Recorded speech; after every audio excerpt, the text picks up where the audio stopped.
They were 20 and 21 years old when they came first to Jonesville from Cato, New York, where their parents had actually founded that little village.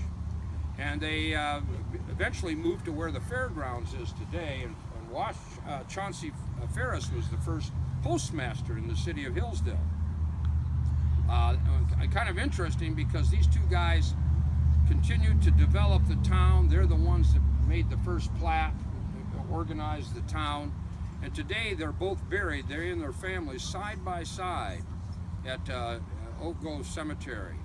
And they came here in the 1830s and lived right up until the late 1800s. That's in my book too. So, what year in the 1800s did the railroad first arrive in Hillsdale? That's a tough one. 1843.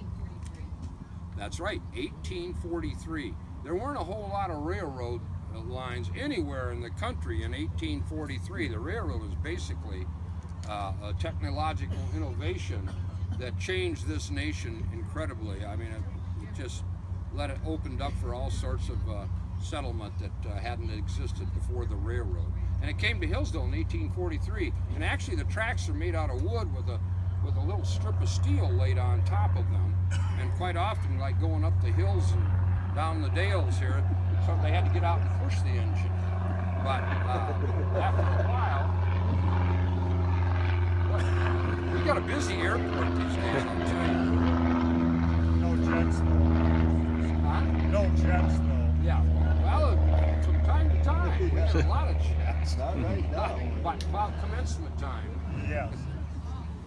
Anyway, the railroad was a huge improvement for Hillsdale, and it opened up the markets to farmers to the East Coast. What year was Hillsdale College founded? 1844. That's right, 1844 in Spring Arbor, and it was called Michigan Central College. Ellie would know that. I think the railroad was responsible for bringing it. That's right, because of the railroad. That's one of the reasons they moved to Hillsdale from Spring Arbor and changed the name from Michigan Central College to Hillsdale College. And they moved down here in 1853, and the first graduating class was in 1855. What year was Hillsdale incorporated as a city? 61. 1869. 1869, that's right. And what is the name of the first mayor of the newly incorporated city of Hillsdale? Underwood. George Underwood. He was quite a character. He owned an opera house downtown and some other businesses as well. I think he had a drugstore, and he was kind of always in opposition politically to Chauncey Washington Ferris and Potter and Cook and Cook and Ferris and Mitchell and Waldron. George had his own ideas about how things should be run, and they elected him mayor in 1869. Who was the first white English-speaking pioneer to settle in Hillsdale County? Moses Allen. Moses Allen, that's correct. You know the year? No. 1827. Now there's a thing over in Allen today that they have on a wall over there that says 1828.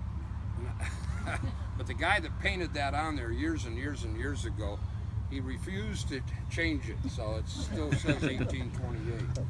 So where did he first settle? What part of town? Fairgrounds for him as well? No, Allen Allen. settled over in the village of Allen. In Allen, okay. Yeah, right along the trail. The first person in Hillsdale County? Pardon? He was the first white English-speaking settler in Hillsdale County. Oh, okay. Before he got here, there were plenty of Frenchmen around because they trapped this area.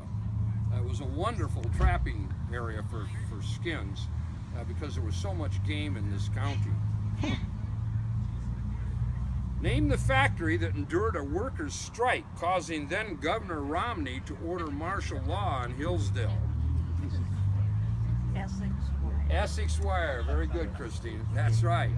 In I think it was 1966, Governor Romney had to declare martial law in Hillsdale, and throughout the whole town, the National Guard was here, and there was a curfew. You couldn't go out.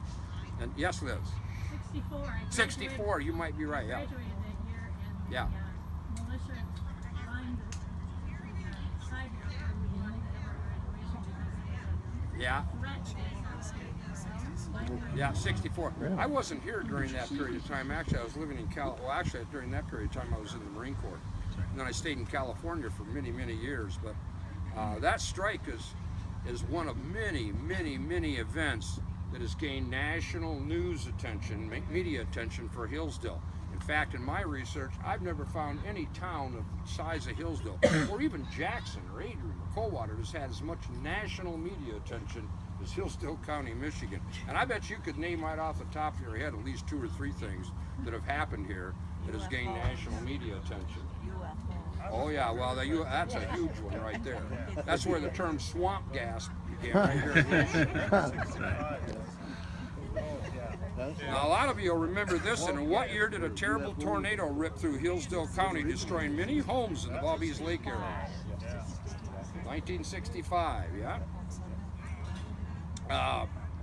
That's strange. Even kids that weren't even born then know about the 1965 tornado. That was amazing. That was a big event in this guy, and that, of course, that gained national news. Name of the now anybody from Hillsdale College, zip your lips. Name of the longtime Hillsdale College football coach who led his team to a 34-game winning streak in the 1950s. What's his first name? Frank. Frank.